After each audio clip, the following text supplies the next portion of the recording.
Astronauts have been coming to NASA's Kennedy Space Center in Florida for 30 years to practice launch day aboard a space shuttle.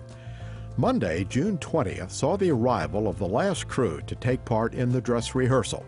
Its meaning was not lost on the astronauts.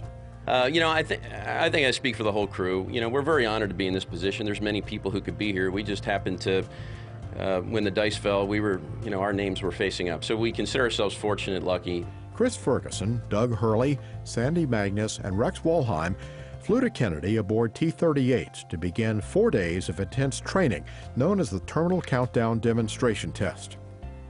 Ferguson and Hurley, who will be at the controls of Space Shuttle Atlantis during launch and landing, practiced touching down at Kennedy's shuttle landing facility using the shuttle training aircraft to simulate the shuttle's unique characteristics. Day 2 saw the astronauts take turns driving one of the M113s that will be stationed near the launch complex when they lift off. In the unlikely event of an emergency, the astronauts would climb inside the M113 to drive away from danger. The crew got an up-close look at Atlantis as it stood on Launch Pad 39A on the third day of TCDT. Included a detailed walk-down of the cargo bay, where they saw their primary payload, the Raffaello Multipurpose Logistics Module, or MPLM. Raffaello will be loaded with experiments, equipment, and supplies for the International Space Station.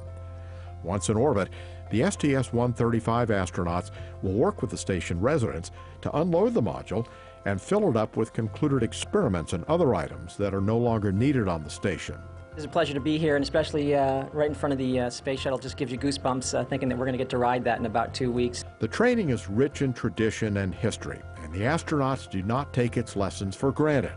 It's just a very comprehensive, hands-on, at the place you're going to do it kind of training, and it's invaluable. I mean, you can do all the simulators in the world, but until you get in that real vehicle, touch the vehicle, see what you can reach, see the different switches, everything's just a little bit different when you're in the real vehicle. So it's a great way to get you ready for the launch day when it counts.